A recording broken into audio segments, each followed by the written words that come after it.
Hello mga kabibig! Welcome back sa ating bagong YouTube channel. Ito ang pinakamaingay ng YouTuber sa balat ng YouTube.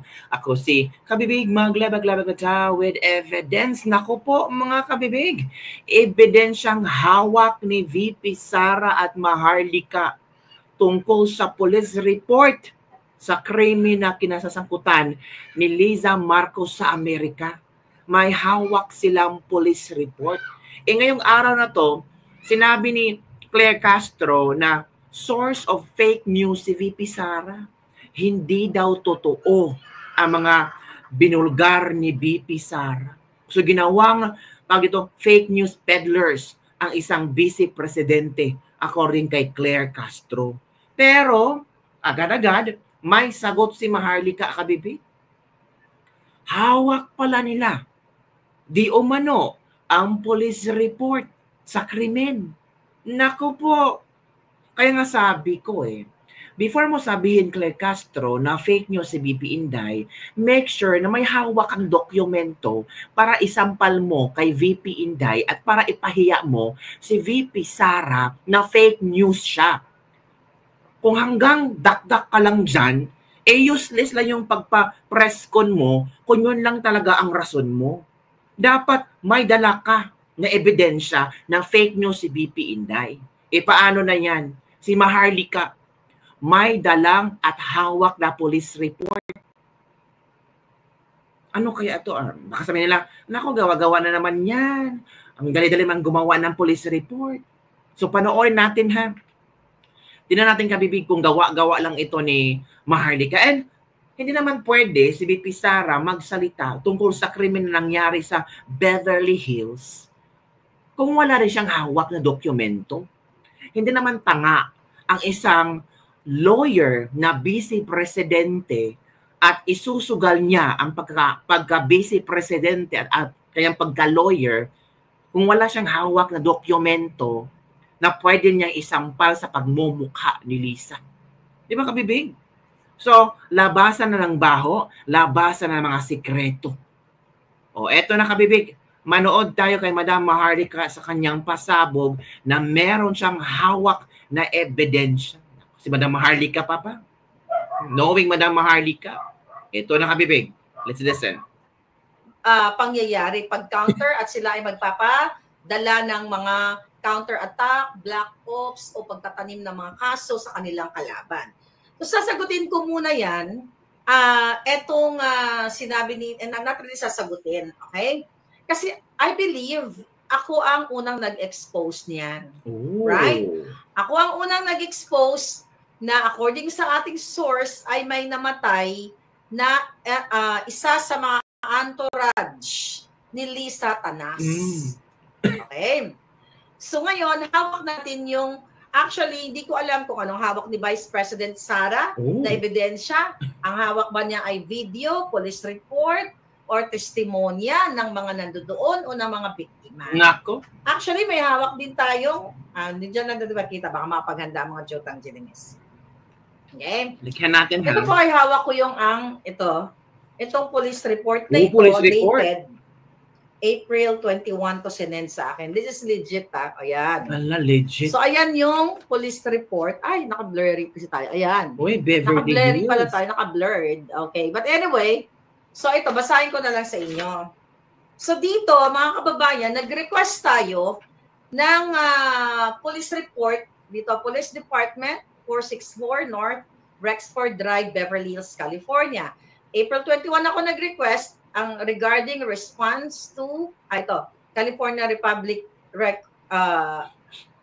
response to California Public Records Act request. All right. So during this time, April 21st, mga kababayan, and up to this day, all right, I'm not sure kung tapos na yung investigation, pero nakalagay dito sa letter, which is ito mga palangga yung letter, naka-blurred lang kasi tayo ngayon.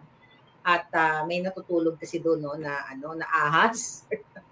Anyway, ang sabi dito, this letter is response to your request under the California Public Records Act, in which you seek a copy of police report number 2025-00011805 The electronic request made to the Beverly Hills Police Department, the BHPD, on April 14, 2025. Okay, April 14 ako nag-request. BHPD's Beverly Hills Police Police Department has determined that the request in part seeks copies of disclosable public records in the BHPD's possession. Okay?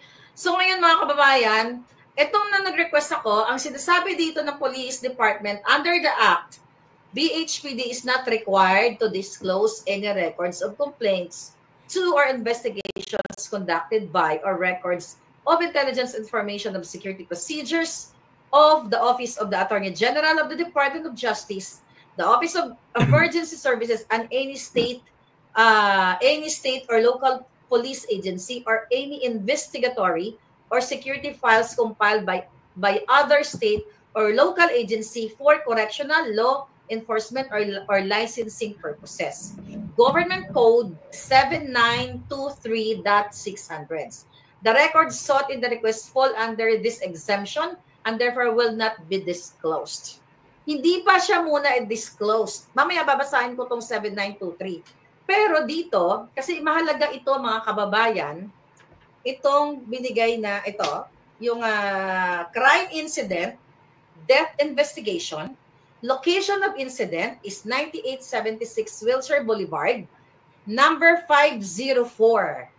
Di ba? Sinabi ko sa inyo, 504 Beverly Hills, California, 9210 in the Beverly Hilton Hotel. Oh. Yun ang sinabi ko sa inyo na may namatay na kasama ni Lisa Tanas sa kanilang pagpunta dito sa Amerika. So, totoo pala yung kabibig. So, totoo pala yun. Diba? O, balikan natin si Madam Maharlika, ha? Si Boljakera, sa mga pasabog niya. Naku. Yung iba nagsabi, naku, Maharlika, sige, gawa ka lang storya dyan. Diba? O, sige. Balikan natin si Madam Maharlika sa di umano'y kanyang, tawag dito, kanyang pasabog, mga kabibig. Wait muna. I-share ko muna yung pasabog ni Madam Maharlika kasi madami ang hindi nakakaalam na may pasabog din si Madam Maharlika. Bigyan natin ng reaction. O, ito na. Ito. Nakita niyo yung crime incident. Ilayo na lang natin. Okay, ito na. Ang hotel yon sa Beverly Hills. Okay? Tingnan natin dito. Ngayon, mga palay, papabasa ko sa inyo ang ano yan? Okay. Ang result, ang ano na ito, itong babasahin ko sa inyo. Yeah, Waldorf Astoria. Tama ako, alright? Waldorf Astoria. Dami kasi Astoria. May lumalabas na ganun. Pero di ba kung natatandaan ninyo, ang aking vlog, Waldorf Hotel. Tama, Waldorf Astoria. Correct. So, kung natatandaan ninyo, sinabi ko sa inyo na, di ba, gumaganon-ganon ako. Hindi ko pa masabi-sabi sa inyo noon na Beverly Hilton kasi wala pa tayong hawak na black and white. Right? Pero this time, ito, nakapangalan to sa akin ha. Para lang po sa inyong kaalwanan. Andyan po, nakapangalan to sa akin. Nakita niyo ba yan? Claire Maharlika Network, LLC. Naka-address sa akin. Hindi ko kinukuble ang aking pagkakailanlan dahil ang ganda-ganda naman ang pangalan ko, right? At ng alindog natin, ha? Every day. So dito sa crime incident, nakikita niyo yung crime incident, ilayo na lang natin. Ano yan? Okay? Ayan yung crime incident. Wait muna. Sige, wait muna ha. Basahin natin yung crime incident. March 8, 2025. Sabi sa crime incident, screenshot nyo. Okay, pangalan to sa akin ha. Para lang po sa inyong kaalwanan. Andyan po, nakapangalan to sa akin. Nakita niyo ba yan? Claire Maharlika Network, LLC. Naka-addressan sa akin. Hindi ko kinukuble ang aking pagkakailanlan dahil ang ganda-ganda naman ang pangalan ko, right? At ng alindog natin, ha? Every day. So dito sa crime incident, hindi maka. nakita nyo yung crime incident, ilayo na lang natin. Okay? Ayan. Ay, meron pa lang. On Saturday, March 8, 2025, approximately 1. Meron talaga. Okay. Nabasa niyo kabibig? Yan, Yan ang Crime incident, summary of incident, death investigation. Oh. Oh. Naku, let's go. Continue, makabibing. Yan yung crime incident. Alright, yeah. Yan, oh. On Saturday, March 8, 2025, at approximately 11:30 hours, officers were dispatched to the Beverly Hills Hotel regarding a person not breathing. Officers entered the room and observed hotel security performing chest compressions on an unconscious male subject. Officers, malayo. Pag malayo, nababasa ninyo. Ganito, March 8, 2025, 11:32 a.m. Date of incident, March 8, 2025. Same lang ng araw at oras yung reported at yung time of incident. Okay. Sabi sa crime incident, kahit screenshot nyo. Okay, death investigation. Yan, sinabi ko na yung address. Reported date, ito napakamahalaga ito. Okay? Reported date is March 8, 2025, 11:32 a.m. Date time of incident, March 8, 2025, 11:32 a.m. pa rin. Victim age, 44 years old. Okay? Tapos ang summary of incident dito, on Saturday, March 8, 2025, approximately 11:30 hours, okay, 11:30 hours officers, 11:30 a.m. Hours, officers were dispatched to the Beverly Hilton Hotel regarding a person not breathing. All right? Officers entered room and observed hotel security performing chest compressions on an unconscious male subject. Okay? Subject officer took over while life-saving measures and subject was pronounced deceased. Ooh. At 12:05. Okay? 12:05. O, tama. Report incident, tama, 11:32 a.m. Tapos, ayun na nga. Date of incident, 11:32 a.m. So, nireport dito, took over with life-saving measures. So, sinubukan siyang iligtas. Subject was pronounced deceased at 12:05 hours by paramedics. Oh. Ayan na. Ito po ay naka-address sa akin na. Ayan, may pirma yan. Okay, ito. Pakita natin. Okay. Ayan. Shoot. Okay. Ayan, yan. Layo na natin. Ayan, nakita nyo yung oras dito. Pag malayo kasi ito, ayan, nababasa nyo, di ba? Ayan, may pirma yan.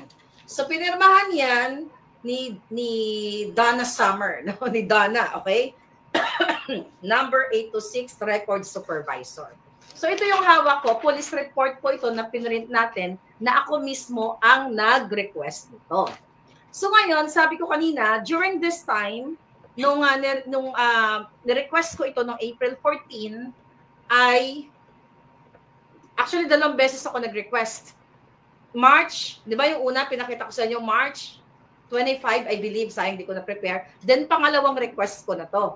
Kasi during that time, wala pa silang maipoprovide na information. Ngayon, klaro na may namatay talaga noong alas 12:05 dito sa Beverly Hills Hilton Hotel, March 8, 2025. I-take note nyo yung March 8, 12:05, 2025. Kasi nga, mga kababayan, ito ay napakahalagang bagay, napakahalagang impormasyon sa mga krimen na nagaganap sa iba't ibang bahagi ng mundo. Okay? Tingnan natin. Ngayon, okay, titignan lang natin dito ang, I think may letter. Meron na kasi akong letter na statement. Okay. Taba. Alright, here we go. Kasi nag-ready na ako ng letter next sa Beverly Hilton, Beverly Police Department. Dahil sinabi ko kanina doon sa letter, dito sa letter na ito, na may binabanggit siya na government code. Here's the government, kahit i-google nyo pa yan, government code 9723600. Okay? Yung government code na yan, na 9723600, yan po yung nakalagay dito. Okay? Ito nga pala yung sulat ko. Ito na lang. Hindi ko pa ito na-mail. Okay. Ang sabi ko dito, alright. Okay. Ang sabi ko dito sa aking sulat, to Public Records Coordinator, yun nagsulat sa akin. Ito, nagre-request ako ng CPRA request letter because it is public interest. Sabi ko dito, pursuant to the California Code Records Act 792, okay? 792, ano ba yun? 9723600. Alright. 792.00. I respectfully request to and copies of any records, reports, or investigative documents relating to the incident involving... Wala na to. Kumakuha ng mga dokumento sa VP Sara. Talagang hawak niya talaga yon at natural may chance siyang magsalita. Yung namatay. Sabi ko, dito, who reportedly died on or around, di ba? Tapos i-attach ko to in Beverly Hills. Sabi ko, allegedly under the influence of illegal substances. This incident has been widely discussed due to its alleged connection to the First Lady Satanas of the Republic of the Philippines. Ngayon, sabi natin dito sa sulat natin, this request is made in the public interest, sabi ko sa kanya, and not for any commercial purposes. The matter involves individuals with significant public roles, and the public has a right to know whether any official misconduct, drug pulmoron-related criminal activity or obstruction of justice may have occurred. Okay? Mahaba pa yung sulat ko. Tapos, ang sinabi ko pa pala dito sa dulo, if any portion of the record is exempt under the Government Code 7923600 or any other exemption, I request that any reasonably segregable portion of the record be provided, and that you justify the withholding of any part of the records by citing the specific exemptions applied. Ayan. So ngayon, ang ibig ko dito sabihin mga palangga, kasi itong government code na sinasabi nila, hindi pa nila ma-provide. During this time, hindi ko alam kung anong hawak ni Vice President Sara. During nung April 14, okay? At sumagot sila nung April 21, mga palangga, wala pa silang ma-provide because of that government code. Kasi nga, kung babasahin mo yung code na yan, ang pinaka-ano niyan ay under investigation pa. Oh. Dito naman sa Amerika, kapag under investigation naman talaga, hindi ka pa pwedeng bigyan ng record. But May na tayo ngayon, ha? We're talking April 21 yung sagot sa akin. I don't know kung ano na yung ngayon, yung update. Pinapaliwanag ko lang sa inyo na once na matapos na ang investigation, alright? Then, pwede na sila magbigay o i-publish, di ba? Itong itong incidenteng ito. Pero it's true na may namatay noong March 8, declared ang pagkamatay niya ng 12:05. Ngayon, mga kababayan, ang paliwanag ng mga bangag na sinasabi nilang fake news tayo, fake news hinday, diba? Ganun naman, wala naman silang pwedeng ibato kung di ang sabihin na fake news tayo. Okay. Diba, ang tagal natin pinag-usapan, nasa na si Lisa Tanas kasi according to our source, nagkaroon siya ng extended immunity, kaya hindi siya na kulong dito sa Amerika, pero na-hold siya for questioning. Ngayon, siguro nanonood naman kayo ng mga balita kahit papaano at narinig nyo yung depensa nitong mga bangag. Ang sabi ni Clarissa Taratara, nakapanood ko na fake news daw tayo kasi daw March 10, right? March 10, 2025 ay dumating na si Lisa Tanas sa Pilipinas. Mm-hmm. Right. Ngayon, March 11, nagkaroon na raw ng Girl Scout event, Mm-hmm. So, mga kababayan, okay, kung ito ay nangyari ng March 8 dito sa Pilipinas, 11:30 is around plus 16 tayo, di ba? it's around 3 a.m. Magdudamat nga kayo. It's around 3 a.m. sa Pilipinas. Kung 11:30, nireport itong insidenteng ito, mga kababayan. So sa makatuwid, ang petsa sa Pilipinas, dahil advance tayo dyan, plus 16 tayo, ay March 9, 2025. So, hindi pa nakarating si So ngayon, ito nga ang isang malaking tanong. March 8, nandito pa si Lisa Tanas sa Amerika. Oo. Nandoon pa siya sa Noy Pits, doon sa Long Beach area. Long Beach ba yun? Is it Long Beach or anong sakop yun? Somewhere there. Cerritos pala. Okay? So, March 8, nandoon pa si Lisa Tanas, nagpa-party-party. Okay? Ngayon, bakit ko alam? Nandoon yung mga kaibigan ko, mga kakilala ko. Alright? Na nagpa-party. Ang sabi nga ng mga kaibigan, nag-send pa nga sa akin ng picture. Ang sabi ng mga kaibigan ko, ang nget-panget pa ni Lisa Tanas, tuyot na tuyot, at ang kanyang mukhang formalin, tusok-tusok.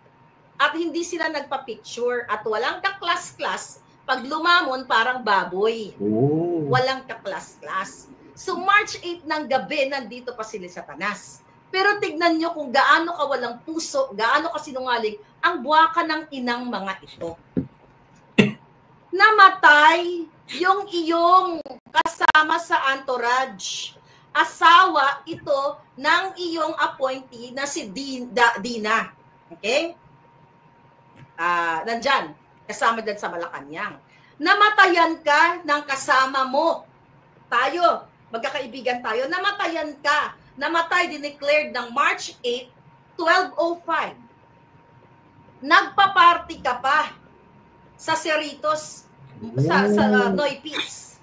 Alam nyo yan, kayo mga taga Noy Pits dito. Ay, taga Noy Pits, taga Cerritos.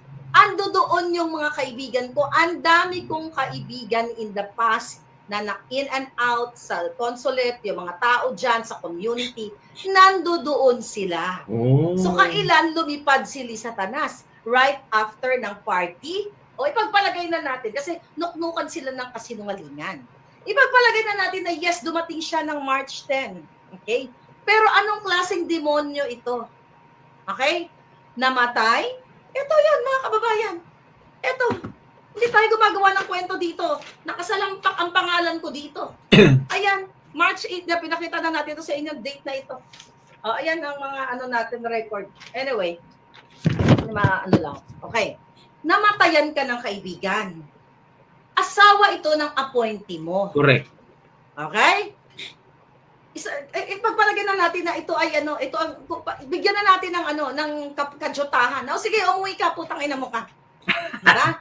Bakit ka nagpa-party at ni isang announcement hanggang ngayon, ni isang condolence, pagkikipagramay, wala kang ginawang buwakan ng inaka. Tama. Wala kang pakialam dito kay Mr. Cupido dito sa taong ito. Oh. So, dun pa lang, kung ikaw ay nasa korte o ikaw ay nag-iimbestiga ng isang kaso, di ba? Abogado ka, mga abogado. Kahit hindi ka abogado, may namatay. Kadugo mo, kamag-anak mo, alas 12:05 ng tanghali. Grabe, tapos nakuha mo pang mag-party. Bakit siya nagpapakita ng party-party? Para pagtakpan itong namatay na kasama nila sa kanilang trip. Dahil allegedly, our suspected pulboronic, yung pagkamatay. Kasi may mga nakarating tayo na informasyon sa atin na 7 hours pa sila tumawag ng ambulance or ng 911. Kaya, hindi nila siguro alam ang gagawin nila according to our source. And true enough, before ko to inulat sa inyo, wala pa akong papel na ganito. Nag-trust lang tayo dito sa mga kasama din nila sa loob. Sige nga. So yun pala mga kabibig, yun pala ang istorya din ni Maharlika. Base sa kanyang mga nakuhang dokumento, mga na-interview, mga nag-report sa kanya sa kung ano talaga ang totoong nangyari. Ngayon, sino ba ang fake news? Comment down below and don't forget to like, subscribe, and share this video. Bye everyone. See you next time.